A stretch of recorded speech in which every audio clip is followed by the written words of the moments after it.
Muy buenas tardes, una vez más estamos en este ciclo cultural y solidario del Instituto Bonaerense de Análisis de Proyectos.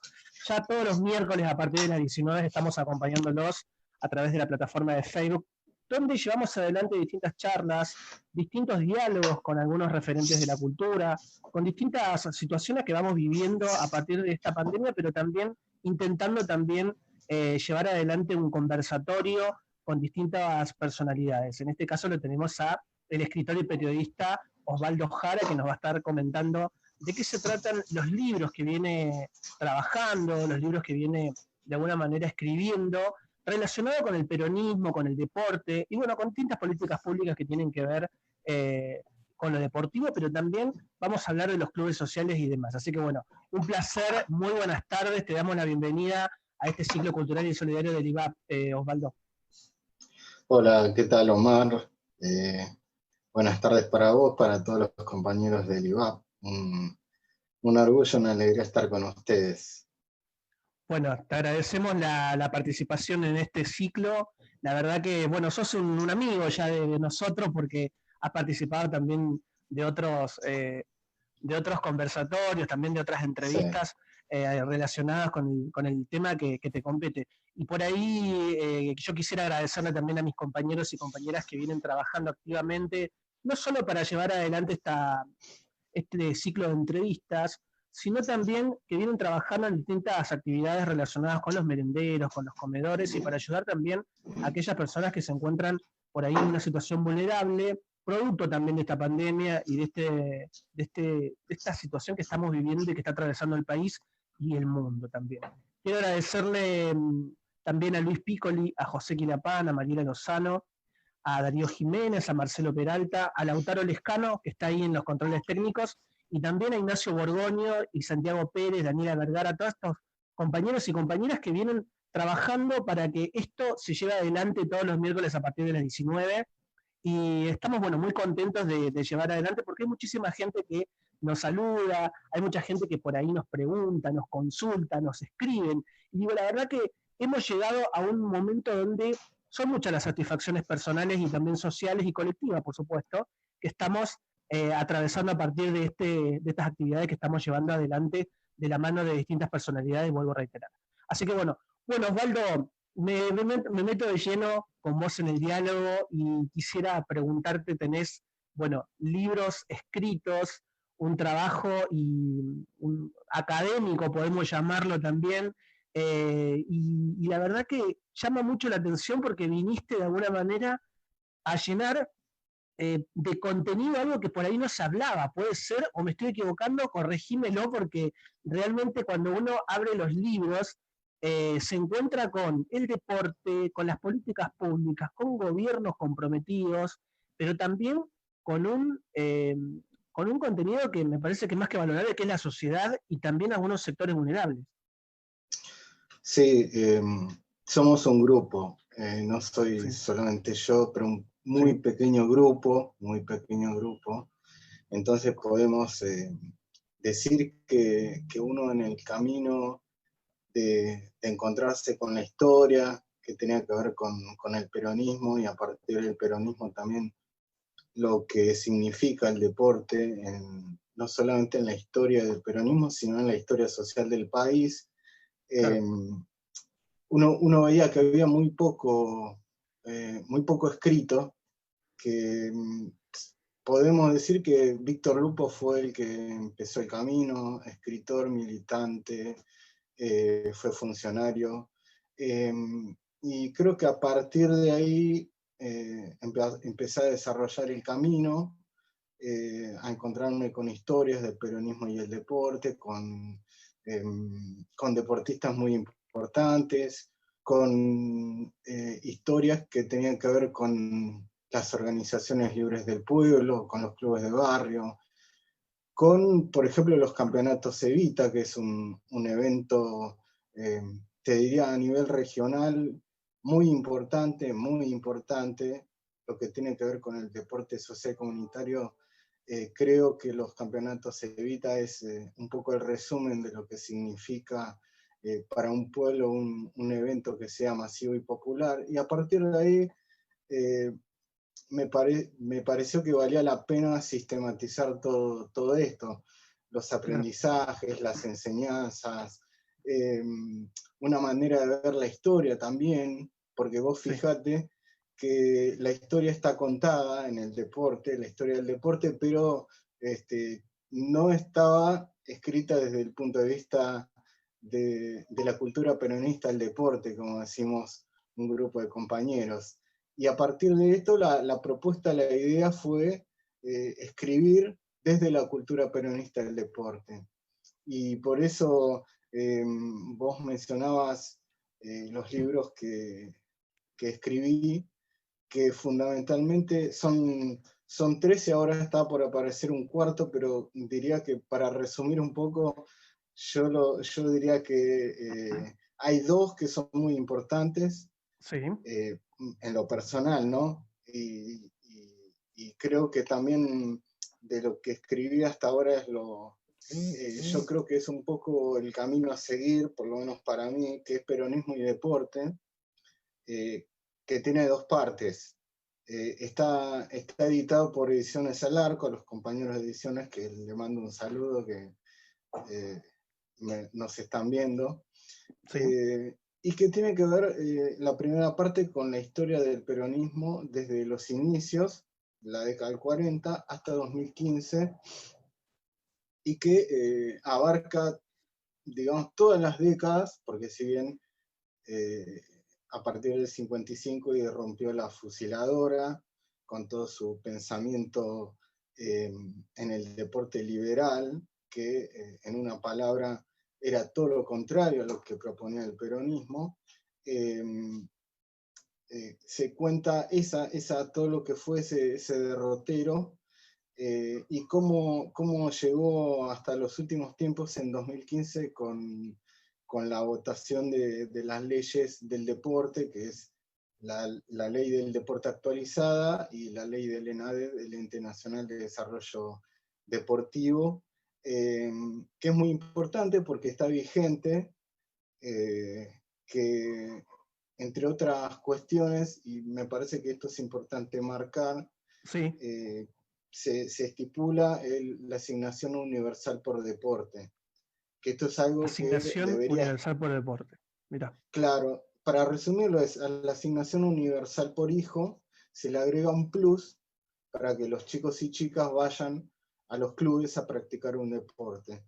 Y de esa manera se cumplen dos cuestiones. La primera es que los chicos practiquen deporte. Se calculaba en aquel 2015 que por lo menos 2,5 millones de chicos y chicas iban a los clubes de barrio, a los polideportivos, de implementarse esta asignación, y por otra los clubes se llenarían aún más de chicos y de padres, que eso claro, también es una de las cuestiones que se tenía planificado con esto. Y la segunda parte del libro, que es Peronismo y Deporte 2, tiene que ver más que nada con los perseguidos políticos que son deportistas. Serían deportistas perseguidos por el hecho de ser peronistas, sí, que bueno, hay dos etapas, que la primera tiene que ver con ser prohibidos fundamentalmente en lo que hace a su disciplina, a practicar deportes, se los prohíbe eh, de practicar deportes, y la segunda etapa que ya no tiene que ver con su faceta como deportista, sino también como su faceta, sobre todo militantes, porque son compañeros desaparecidos que entre otras cuestiones practicaban deportes. Y este libro viene a recoger estas historias, estos testimonios, estas biografías que dan cuenta también lo que decía al principio, de la cultura peronista del deporte, que se alimenta no solamente de su historia, sino también de sus personajes. claro. Por ahí escuchándote, sabés que estábamos justo hablando y dialogando con el compañero y amigo Nacho Borgoño, que le aprovecho para No, mandarle un saludo un también. gran saludo a Nacho. Y bueno, con él también presentamos en su momento, uno de tus libros en el mismo Sí, Instituto Bonaerense de Análisis de Proyectos. sí. Y bueno, nada, y charlábamos y él también generado un montón de consultas para hacerte. Y por ahí la pregunta es, en base a lo que venís explicando, en base a lo que venís comentando, ¿cómo se entrelaza el deporte con un modelo de desarrollo social? Digo, teniendo en cuenta lo que contás, el tema de las políticas públicas, el tema de resignación que comentás, pero también con un Sí, modelo de país de desarrollo, Osvaldo. exactamente. Mira, cuando me hacías la pregunta me acordaba de lo que hace bastante poco me decía un compañero militante de una agrupación política, de peronismo militante, que él me decía muy acertadamente, eh, tanto en la etapa del 40, del 46 al 55, pero también se puede hablar tranquilamente de lo que fue la etapa del 2003 al 2015, que eh, el deporte practicado por todos los argentinos no podía ser pensado, no podría ser pensado si no hay trabajo, si no hay educación, si no hay salud, si no hay un proyecto inclusivo. Hoy decimos proyecto inclusivo, unas décadas anteriores podríamos hablar de las tres banderas de justicialismo, entre las cuales se encuentra la justicia social. Y yo creo que el mérito del peronismo es haber tomado a la cultura física. Cuando hablamos de cultura física podemos englobar al deporte, a la actividad física, que mayoritariamente se encuentra en un establecimiento educativo, y la recreación, eh, lo podemos englobar inserto eh, en un contexto en el cual el deporte se transforma en un eje cultural transformador. ¿Y con Claro. esto qué quiero decir? Si al pueblo se le da protagonismo, se le da protagonismo desde lo político, desde lo económico, ya sea con mejores sueldos, vacaciones pagas, como lo hizo el peronismo, y también en lo cultural, eh, entre otras cuestiones, el acceso al deporte. El deporte que tiene que ver con que un pibe de un barrio popular practique deportes y que no sea en cualquier condición, sino que sea en un club de barrio, que tenga su camiseta, su pelota, que las chicas también practiquen otros deportes. Otra característica de la cultura peronista del deporte es la diversificación. No se Claro. agota simplemente en 2 o 3 disciplinas.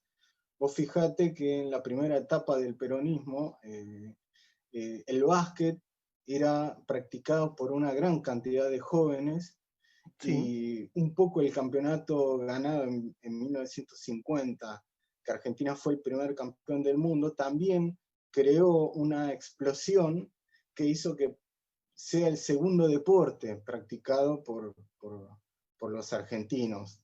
Eh, Además, vos fijate que en aquella etapa, estamos hablando de 52, 53, 54, ya estaba los Ateneos Evita, que eran organizaciones libres del pueblo. Era una organización que agrupaba a las mujeres, y las mujeres tenían un espíritu de asamblea en donde ellas conformaban su propia comisión directiva y también podían elegir qué deportes practicar.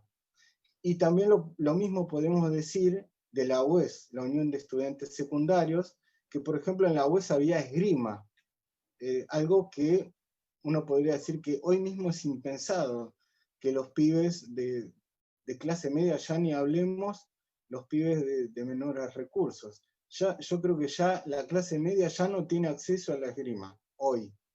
En Claro. esa época ya se estaba implementando ese tipo de políticas, que tenías, además de los campeonatos Evita, tenía el establecimiento educativo, en donde el establecimiento educativo tenía eh, por ejemplo, se estableció la obligatoriedad de la educación física, que hasta ese momento no era una materia sujeta a calificación, y de alguna manera, a partir de la institución escolar, se pudo implementar no solamente la educación física, sino también otros saberes como la higiene, la salud, y esto lo podemos traspolar a otras áreas, a otros ámbitos, porque por ejemplo me acuerdo que un dirigente, hoy entrado en años, pero que en aquella época era un chico, me contaba de que él en su club de barrio, por primera vez supo que era la toalla y el jabón, Mira, con la importancia que eso significaba. En aquella época la toalla, tal vez en el hogar era algo que escaseaba. Eh, Digo en el sentido de que no había tantas toallas. Y en un club de barrio, a partir de la organización de la comunidad, pero también con apoyo del Estado, podía encontrar este tipo de cosas. Un establecimiento bien conformado, con canchas, con vestuarios. Y esta fue una de las características también del peronismo, dar préstamos y subsidios no solamente a los clubes grandes, los clubes del fútbol argentino, porque hay una especie de leyenda que se ayudó a los clubes grandes, en especial a Racing, cuando en realidad se dan préstamos, subsidios a clubes de todas las escalas, grandes, medianos y chicos. Entonces podías encontrar que Boca hacía una tribuna gracias a un préstamo del gobierno nacional, pero también un club de barrio tenía instalaciones porque eran financiados por el Estado. claro. Entonces, yo creo que esto es vital en la historia del peronismo también, las organizaciones libres del pueblo, que es vital cuando uno habla de la comunidad organizada y tiene en cuenta que hay tres elementos materiales en la comunidad organizada. Las organizaciones libres del pueblo son las que garantizan esta democracia de abajo hacia arriba, porque para que conduzca un gobierno y que se ponga como objetivo la felicidad del pueblo, tiene que haber una comunidad que esté organizada. Y esa Claro. organización se da a partir de las organizaciones libres del pueblo. No sé Sí, si ¿sabés qué? respondí a tu pregunta, me Sí, fui por sí, la sí. rama. No, no, no, por ahí lo que pasa es que a mí, escuchándote y dialogando con vos cuando hablamos de estos temas, como que una respuesta va disparando muchos interrogantes. Y entre esos interrogantes se mezcla no solamente lo político, sino también lo inclusivo, el tema de una sociedad que realmente estaba atravesada también por distintas etapas de la Argentina. Hablamos de los Sí, 50 en un momento, y quiero ir más allá cuando digo por ahí porque hay distintas dictaduras que intentaron borrar el peronismo de la sí, cultura deportiva, ni sí, hablar cuando hablamos de la proscripción de este movimiento peronista. Y en una parte vos podés contar digo, una anécdota como la de los campeones del básquet, y eso digo que me parece muy importante, porque sí. digo, narrás una situación muy compleja para la Argentina, pero también uno también ahí puede encontrar temor, puede encontrar proscripción, puede encontrar borrar la historia oficial, si se quiere. Claro, creo que todo se marca en un determinado periodo histórico con sus características. Y esta pregunta es muy atinada porque también puede servir un poco para mostrar lo que era la época. Después de la caída del gobierno de General Perón, que fue una dictadura cívico-militar, porque tenía el apoyo, no solamente eran elementos militares, sino también partidos políticos, parte de la ciudadanía y el Departamento de Estado de, de Estados Unidos. Después del 55 lo que se lleva adelante es una cacería de brujas, en el sentido de que las organizaciones populares empiezan a ser intervenidas, muchas de ellas, sobre todo después con la asunción de Aramburu Rojas, esto se hace más virulento, se persiguen militantes populares, delegados de base, dirigentes políticos, y también se persigue deportistas. Entre una de las herramientas principales que que se utilizan para la persecución a estos deportistas son las comisiones investigadoras. Las comisiones investigadoras eran entre comillas, tenían la función de investigar a todos los que en la administración pública nacional, provincial o municipal hubiera incurrido en alguna acción poco clara, pero esto era un argumento para el objetivo real, que era la persecución a los militantes populares. Dentro de estas comisiones estuvo una comisión, la número 49, que se encargaba de investigar, reitero, comillas, a los deportistas que estaban ligados, como ellos decían, con el régimen depuesto. Entonces, en estas comisiones investigadoras, que eran una especie de pseudojuicios, porque estas comisiones tenían muchas atribuciones. Por ejemplo, podían allanar domicilios, podían disponer arrestos, podían secuestrar libros contables.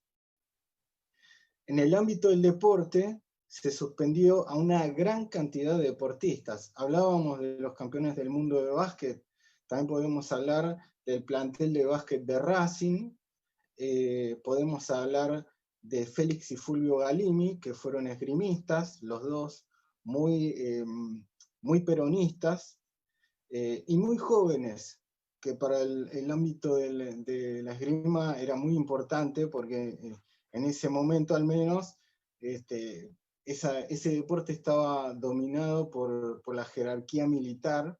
Los Galimi no eran militares y encima eran peronistas, con todo lo que eso significaba. Para la época, bastante complicado. Para la época, claro, por supuesto. Podemos hablar de los corredores Osvaldo Suárez, Walter Lemos, Reinaldo Gorno. Adelfo Cabrera no se lo suspendió deportivamente porque en esa etapa ya estaba dejando su carrera, porque ya arrastraba una lesión, ya está en sus últimos tiempos, y ya se estaba convirtiendo en dirigente de su institución, que era el Ateneo Juan Domingo Perón. Que ese Ateneo, después del 55, se tuvo que cambiar de nombre por, digamos, por imposición de los milicos, y se tuvo que llamar Ateneo Sarandí. Adelfo Cabrera sufrió una de las persecuciones más, creo que más gráficas de lo que significa esta etapa. ¿Por qué? Porque Adelfo Cabrera, como había ganado la medalla de oro en Londres, el 7 de agosto del 48, el gobierno argentino no solamente le da la medalla a la lealtad peronista, sino también le regala una casa en mérito a su hazaña deportiva. Creo que hay que advertir también en todo lo que estamos contando, lo adelantado que era el peronismo en estas cuestiones, que hoy jamás alguien se pondría a discutir de lo que significa el apoyo a un deportista. En esa época era cuestionado, y el argumento que se utilizó fue que estos deportistas estaban incurriendo en la violación del Código del Aficionado. Pero en el caso, volviendo a Adelfo Cabrera, que era un deportista que ya estaba en sus últimos momentos como deportista, igualmente se lo persiguió. Primero se le quiso quitar la casa, no lo pudieron hacer, porque Adelfo Cabrera, al igual que Rafael Iglesias, que fue un boxeador que también ganó la medalla de oro en los Juegos Olímpicos del año 48, enterraron la escritura en el fondo de su casa, y por eso cuando los militares fueron a revolver la casa de Adelfo Cabrera no pudieron encontrar esa escritura que hubiera sido decisiva para quitarle la casa. Adelfo Cabrera pudo esconder esa escritura, pudo demostrar que era su casa y no le pudieron quitar la casa, pero aún así lo obligan a renunciar. Lo obligan a renunciar, en donde él lo cuenta en una carta en el año 70, que dice que cuando lo llaman del trabajo, él está en el cuerpo de bomberos de la Policía Federal, le dicen que si no renunciaban iba a ser arrestado. Tuvo que renunciar y después no pudo conseguir trabajo por muchísimo tiempo, recién pudo conseguir trabajo con el gobierno de Frondizi cuando de alguna manera levanta la proscripción porque firma una amnistía, y muchos deportistas y muchos dirigentes que estaban exiliados pueden volver porque tienen la certeza de que no van a ser perseguidos. Entre las deportistas que llegan al país como producto de la amnistía de Frondizi es Mary Terán de Weiss, otra tenista perseguida, pero eso ya es una historia aparte, pero me Sí, parece sí, que sí, totalmente. Delfo Cabrera muestra claramente lo que significó la persecución, no solamente a los deportistas, a los militantes del campo popular, porque Delfo también era militante de base, tenía una unidad Claro. básica en Sarandí, era un peronista de base. Sí, sí, sabés que ahí por ahí cuando hablaba de todo esto, que también más allá de que había una sociedad organizada, de que había también hay muchos espacios políticos que estaban con una visión ya del deporte, pero también bien politizados, donde apostar también a un proyecto de inclusión, un proyecto de país, esto también habla de un modelo también de país que se venía proyectando, y con bases también peronistas y justicialistas bien marcadas, ¿no, Osvaldo? Y por ahí Sí. vos formás parte de un movimiento social del deporte, digo, realmente es una militancia que se lleva adelante de la mano de muchos compañeros y compañeras. Digo, ¿cómo entra en juego también esta visión de ustedes? Sí, mirá, es todo un tema. Sí, me Yo, imagino. yo creo, sí, ¿y por qué lo digo? Yo creo que cuando un dirigente político de nuestra abstracción política te habla que el deporte es de contención, a mí me da la sensación de que se está describiendo solamente una cualidad, porque Claro, el deporte no es, desde mi punto de vista y desde el punto de vista de muchos de nosotros, no es simplemente para contener a los chicos. El deporte es una herramienta de construcción popular. Y para ver lo que estoy diciendo hay que irse a la etapa del peronismo, cuando los pibes iban a los clubes y los dirigentes iban a los clubes y eran una herramienta, no solamente, no eran espacios de deporte, sino también eran espacios de formación política. Muchos cuadros políticos eh, se hicieron en los clubes, sobre claro, todo en épocas de proscripción del peronismo. Recordemos que estuvo muchísimos años el peronismo, del 55 hasta la década del 70 estuvo proscripto, hubo una etapa de semidemocracia, pero que el peronismo no tenía inserción, y en ese contexto, una de las pocas posibilidades de seguir formando cuadros estaba en los clubes, porque en los clubes, más allá de las intervenciones que podían venir de las dictaduras, eran los espacios en donde más o menos la vida democrática estaba armada. claro, Entonces se podía formar un dirigente. Estoy pensando en un deportista que forma parte de una subcomisión de deportes y después se va a una comisión directiva. Es decir, hay un ejercicio, hasta te diría ciudadano, que tiene que ver con la organización popular. Entonces, si vos ves el espíritu, y esto me parece que es algo que hay que aprender, yo creo que hay muchos dirigentes que, yo te diría incluso con muy buenas intenciones, pero me parece que no le dan una vuelta de tuerca a eso, que los clubes son espacios que van mucho más allá de la contención. Que, por ejemplo, si se está hablando con muy buen criterio desde la Secretaría de Deporte en una de las acciones que se pueden llegar a hacer, es de un curso de formación de promotores deportivos.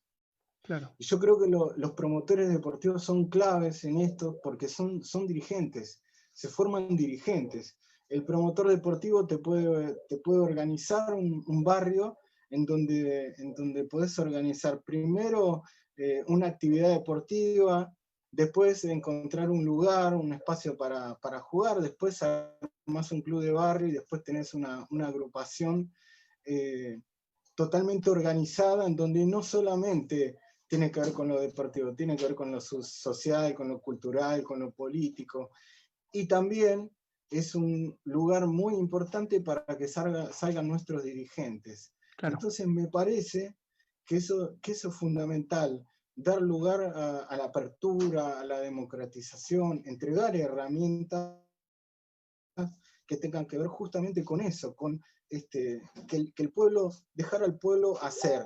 ¿Y cómo se deja hacer al pueblo? Organizándose. Y estas organizaciones se puede dar en un club de barrio, por ejemplo. Pero para poder organizar el club de barrio tenés que tener también el apoyo del Estado. ¿Cómo? Por ejemplo, con la ley de clubes de barrio, la 27.098, que es una ley. Sí, totalmente. Y ahí me quiero meter por ahí, Osvaldo, porque sí, es muy, muy importante esto y quiero que lo aclaremos.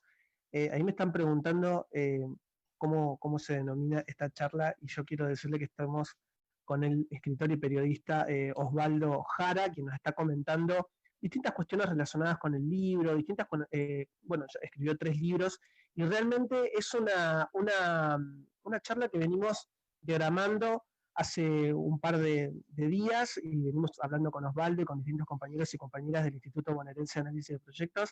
Quiero decirle también para aquellos que se están sumando que estamos en el ciclo cultural y solidario del IVAP, este ciclo que todos los miércoles a partir de las 19 venimos transitándolo a partir de la página del IVAP, del Facebook, donde mucha gente se viene sumando día a día y también, bueno, recibimos muy buenas críticas y malas también, obviamente, ¿no? Porque siempre me dicen, bueno, tendrías que haber preguntado tal cosa, bueno, está bien. Bueno, a veces el tiempo no nos alcanza, pero bueno, la verdad que estamos más que agradecidos con tu presencia, Osvaldo. Y quiero recordar también a aquellas personas que estamos todos los miércoles a las 19, como ya decía recién. Vamos a un pequeño cortecito y cuando volvemos seguimos hablando y nos metemos de lleno con la ley, Osvaldo, ¿te parece? Dale. Dale.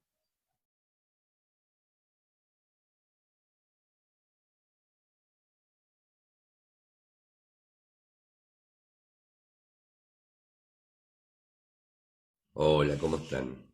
Mi nombre es Luis Piccoli, soy integrante del Instituto Bonaerense de Análisis Proyecto, que tiene sede en Florencio Varela, el IVAP. Hace muchos años nos dedicamos pura y exclusivamente a la inclusión educativa, al derecho a estudiar, al derecho a aprender. Trabajamos mucho la inclusión en todos los aspectos y hoy, en tiempo de pandemia, en un momento muy duro para la sociedad argentina, estamos trabajando el armado de merenderos comunitarios y ropero comunitario. Te pedimos que nos des una mano, que nos ayudes a ayudar. Ropa limpia, que ya no uses para poder compartir de invierno y fundamentalmente que nos ayudes, si no puedes con ello, en harinas, con leche, con grasa, con aceite, y ahí te dejamos nuestro CBU.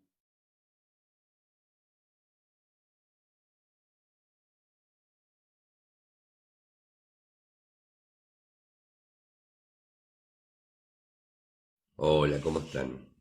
Mi nombre es Luis Piccoli, soy integrante del Instituto Bonaerense de Análisis Proyecto, que tiene sede en Florencio Varela, el IVAP. Hace muchos años nos dedicamos pura y exclusivamente a la inclusión educativa, al derecho a estudiar, al derecho a aprender.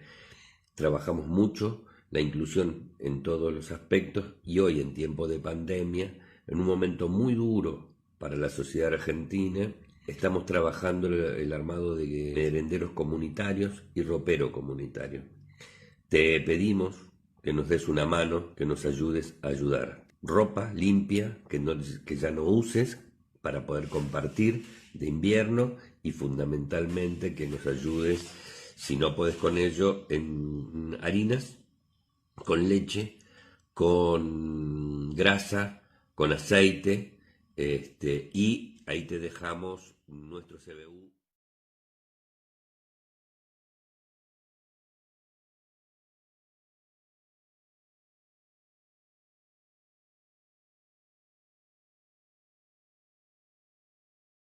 al compañero Nacho Borgoño, también a Luis, también a Jessica, a Ulises también, bueno, a Leonor, a bueno, Marcelo Villagra, un compañero que te está escuchando y te dice una eminencia ese muchacho.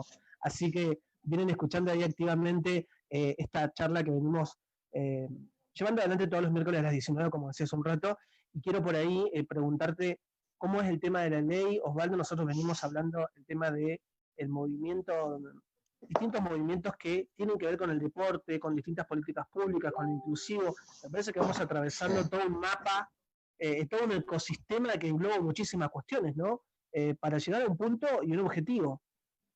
Sí, primero déjame decir un saludo Sí, para el compañero y para todos los compañeros que están del otro lado. Para mí es una alegría.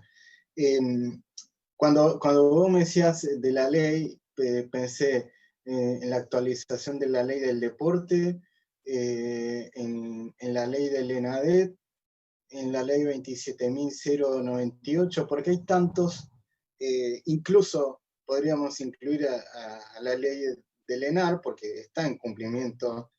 El ENAR es el Ente Nacional de Desarrollo Deportivo, no, perdón, el Ente Nacional de Alto Rendimiento Deportivo, sí, que es el financiamiento a los atletas de alto nivel, pero que en la etapa de Macri se derogó el presupuesto y ahora el presupuesto, antes, para explicarlo, la ley original del ENAR estipulaba que se quitaba mejor dicho, había un impuesto del 1% a la telefonía celular y lo recaudado iba para el financiamiento del deporte de alto nivel. claro. Ese punto, en la etapa de Macri, en un decreto en donde se tomaron varias medidas, entre las cuales se eliminó ese punto. Y entonces la recaudación, el presupuesto pasó a depender pura y exclusivamente del presupuesto del aporte del Tesoro Nacional. Entonces me parece que también ahí hubo un lobby muy fuerte de las empresas telefónicas y volvemos a una cuestión, o mejor dicho, te inserto a una discusión que me parece clave, que tiene que ver con el lobby de las empresas. ¿Por qué lo digo? Porque a esta ley del ENAR que contaba, Sí, podemos también hablar de la ley del Ente Nacional de Desarrollo Deportivo, ahora sí, el ENADET, la 27.201, en donde en el texto original decía que el presupuesto para lograr que se implemente la asignación universal por deporte iba a ser un impuesto a las bebidas gaseosas y a las bebidas alcohólicas. ¿Qué pasó? claro. Un lobby lo volteó, se votó la ley, pero sin financiamiento, sin presupuesto, o sea que eso quedó en suspenso, y ese fue el argumento en la etapa Cambiemos para decir no podemos implementar esto. ¿Por qué? Porque no hay presupuesto.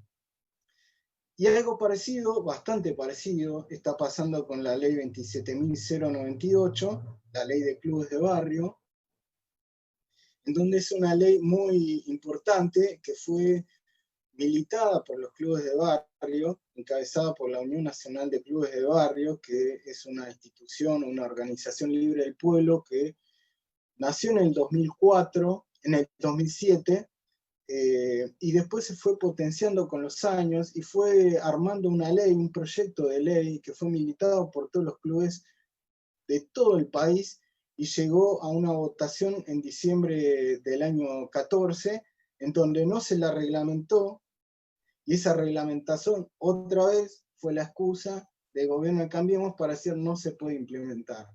¿Qué hay entre esos artículos de la ley 27.098? La tarifa social. La tarifa social que hacía que las empresas de servicio, llámese luz, agua, gas, tengan una tarifa especial muy baja para los clubes por la función social que tenía. Claro. Entonces, ¿cuál fue la cuestión? Que esa ley no se reglamentó, que eso también, eso hay que hacerse un mea culpa como peronistas. ¿Qué pasó? Si se votó en 2014, hubo todo un año para reglamentar, no se reglamentó, y en la etapa Macri vino los tarifazos, clubes que estuvieron al borde del remate y que también están en peligro, porque las tarifas no dejaron de venir. Entonces había clubes que la boleta de gas venía a 70.000 pesos, cuando se pagaba 7.000. Clubes chicos que capaz que la luz pagaban 600 pesos, se le fue a 10.000. Claro. Verdaderamente impagables. Entonces, uno de los recursos que se utilizó en esta etapa es decir, ir a la empresa y arreglar, decir, el club se presentaba y decía, no tenemos para pagar tanta suma, entonces arreglaban, pagar un pequeño monto, pero eso no quiere decir que la deuda se perdone. Hay clubes que hoy en día deben más de 1 millón de pesos en tarifa. Increíble. Entonces es un peligro inminente, y esto también tiene que ver con otro proyecto que yo creo que si hay algo que caracterizó a la etapa de Cambiemos es que no daban puntadas sin hilo. Entonces, una de las últimas cosas que se hizo en el deporte en la etapa de Cambiemos fue crear la agencia de deporte, que la agencia de deporte consistía básicamente en licuar el papel del Estado, tratar de darle un rol más bien marginal, y a su vez quiso que se vote un proyecto de ley, una nueva ley del deporte, en donde tiraban los puntos claves de la actualización de la ley del deporte que se había votado en el 2015, y entre otras cosas,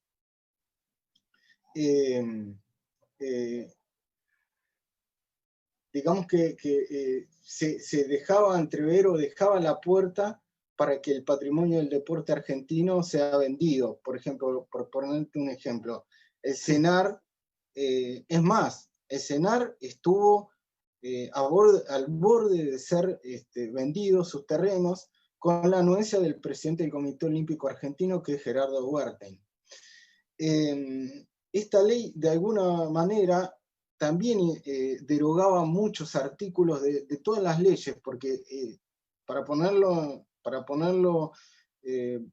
decirlo claramente, para que no nos embarullemos, ese proyecto de ley de Cambiemos, que se hizo en el 2019, que no fue votado, no fue tratado, sí, derogaba varios artículos de varias leyes. Claro. Por ejemplo, derogaba leyes del ENADET, de la ley que implementaba la asignación universal por deporte. Derogaba leyes de la ley del deporte actualizada, que la ley del deporte es una ley creada por el general Perón en el año 74, que recién se pone en funcionamiento en el año 89, porque no fue reglamentada hasta ese año, que prácticamente no fue cumplida, y en el 2015 fue actualizada en base a los nuevos requerimientos. También se derogaron artículos de esa ley. Y también se derogaron artículos de la ley de clubes de barrio, la 27.098. Claro, entonces, esta especie de constructo legal tenía como base, por una parte, licuar el papel del Estado, quitarle herramientas a los clubes de barrio, porque los clubes de barrio también tienen otro peligro, que son la incursión de las sociedades anónimas. No hay que pensar, cuando pensamos, y perdón porque meta todo en una misma bolsa, pero un tema sí, inevitablemente lleva a otro. No hay que pensar, cuando hablamos de sociedades anónimas en el deporte, que esto tiene que ver con gerenciar Racing, privatizar Aldo Civi. No. Esto tiene que ver, por ejemplo, en gerenciar una piscina en un club de barrio como sucedió, y como sucede en Avellaneda, por ejemplo. Claro. Muchos clubes que no pudieron, y esto es, no dan puntadas sin hilo, por eso lo digo. Vienen los tarifazos a partir del 2016, se viene una boleta con una cifra gigante, imposible de pagar para un club de barrio que tiene una piscina, en donde tiene como su principal actividad la natación. No puede hacer frente. Entonces, ¿qué tiene a mano? Bueno, gerenciar esa parte en donde, por ejemplo, a cambio de un canon, la empresa se hace cargo y explota esa piscina. Esto sucedió en algunos clubes. No es que es un invento mío o algo que... No, pudo totalmente. haber, esto sucedió en algunos clubes, en algunos otros pudieron sostener esta condición. Por ejemplo, pienso en el Club 12 de Octubre de Quilmes, que tiene básicamente, entre otras actividades, tiene como gran actividad la natación. Y lo pudieron sostener, porque es un club grande, tiene tiene centenares de socios. Pero este es un proyecto que iba de la mano justamente con el proyecto de Cambiemos, es decir, que el Estado se corra, que vengan los privados y los privados te puedan, por ejemplo, desde gerenciar la parte de fútbol de un club grande de primera división o de la B Nacional, pero también podían montarte un gimnasio en un club de barrio. Claro, y dejar ausente también, claro, pero digo, con un Estado ausente, a eso, que más que nada también tiene que ver con eso, un Estado totalmente ausente. Y recién cuando vos explicabas, y valga la redundancia, también quiero decirlo, cada vez que nos completás algo, cuando nos completás alguna explicación, creo que hay que tener en cuenta que hay un montón de espacios físicos también. Por ahí quiero meterme en el tema de los clubes de barrio, ¿no? El tema de los clubes de barrio que tiene...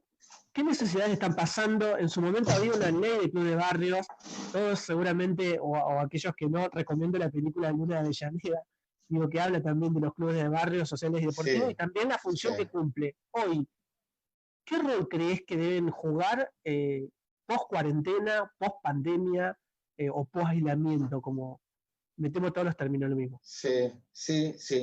Mirá, los clubes a lo largo de su historia han tenido un rol fundamental.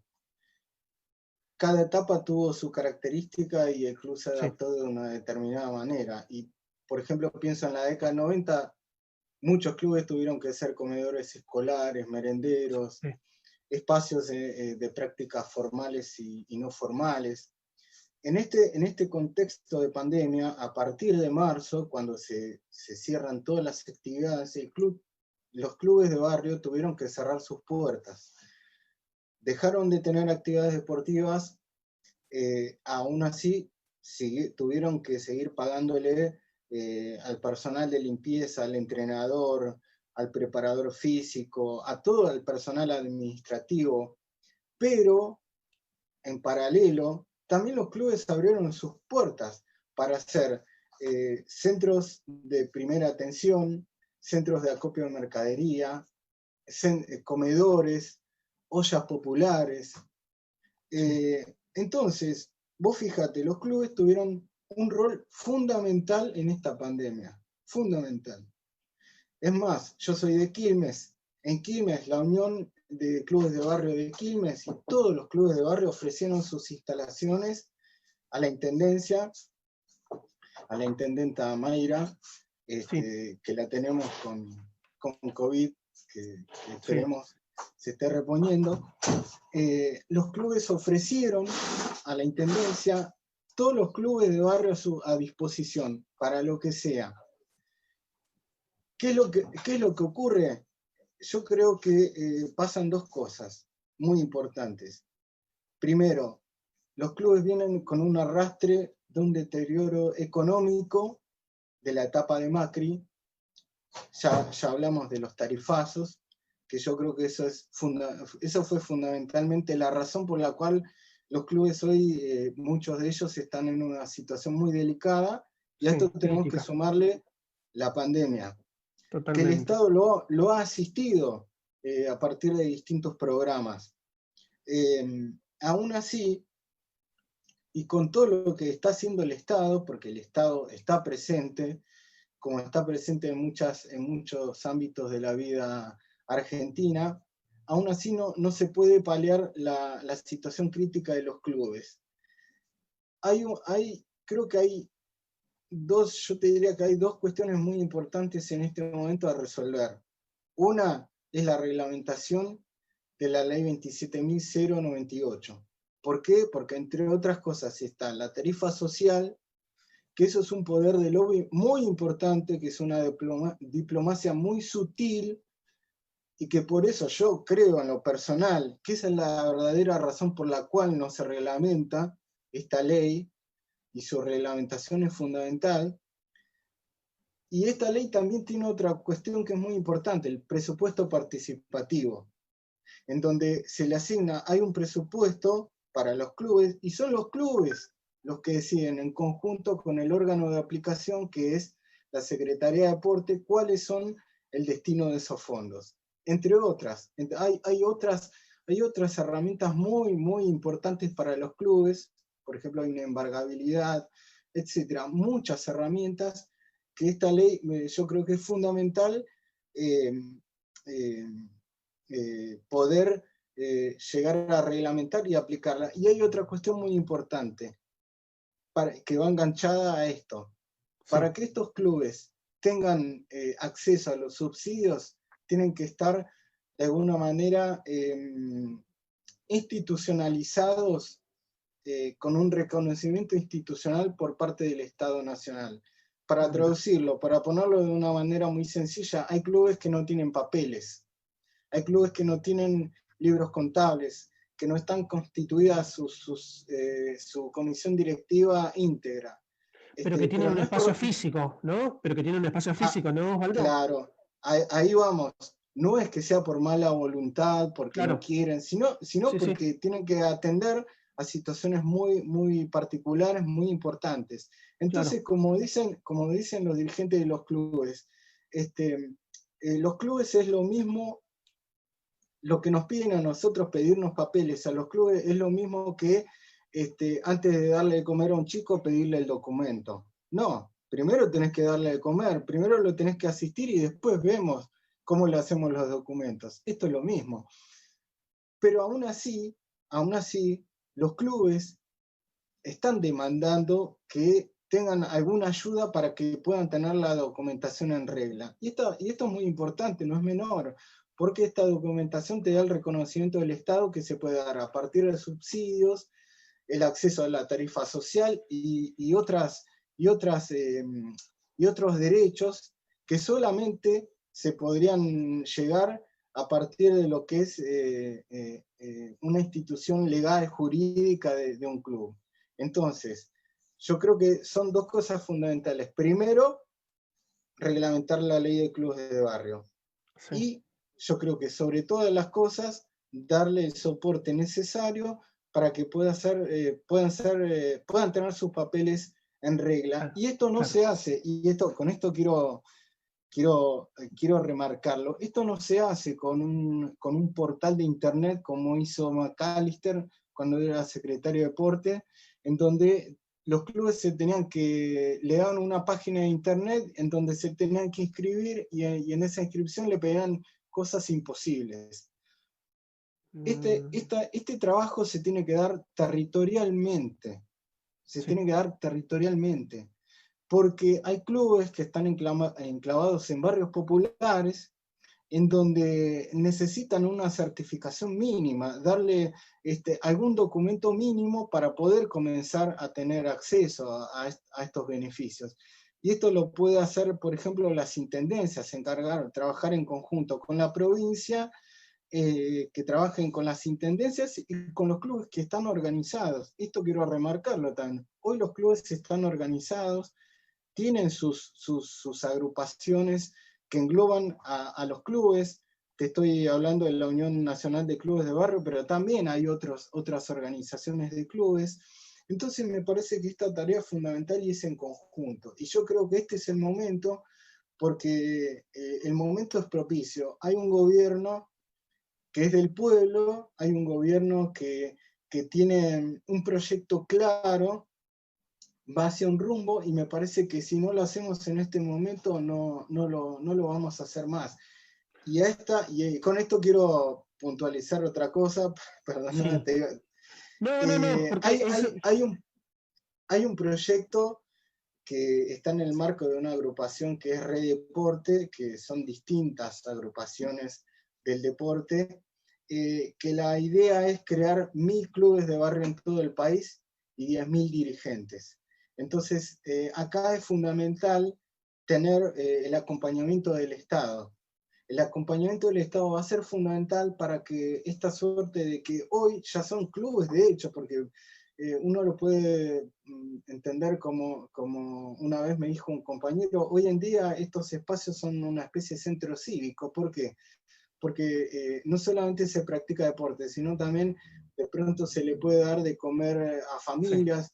Se le puede dar cursos de formación profesional, se le puede dar, pueden ser lugares para que sean centros de educación. Entonces, lo que faltan es darle un encuadre legal y decir, nosotros somos un club y necesitamos el Estado y el acompañamiento para poder fortalecernos como organización. Yo creo que esto es fundamental y esto es necesario para los tiempos que vienen.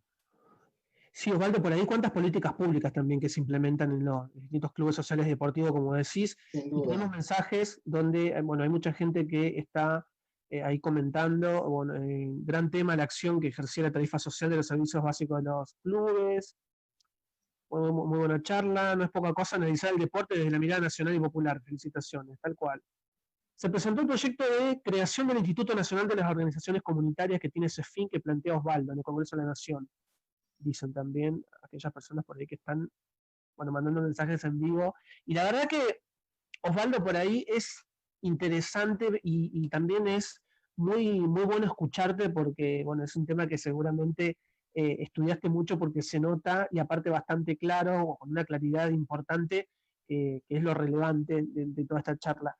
Y nos estamos quedando sin tiempo y la verdad que por ahí sí. quiero agradecerte esta charla que mantuvimos con vos, especie de reportaje, pero una charla bien informal donde podemos no solamente aprender, sino también preguntarte, consultarte, y también dudas, inquietudes que van saliendo a partir de lo que venís comentando. Así que quiero destacar que Osvaldo Jara viene trabajando con 3 libros publicados, también viene formando parte de distintos espacios que promueven el tema de la inclusión social en el deporte. Y también en este sentido, quiero, bueno, para finalizar, Osvaldo, una última reflexión sobre lo que venimos charlando, o algo que nos quieras comentar, como para ya ir terminando este ciclo de charlas. Sí, yo para finalizar, primero agradecerte a vos, Omar, compañero querido,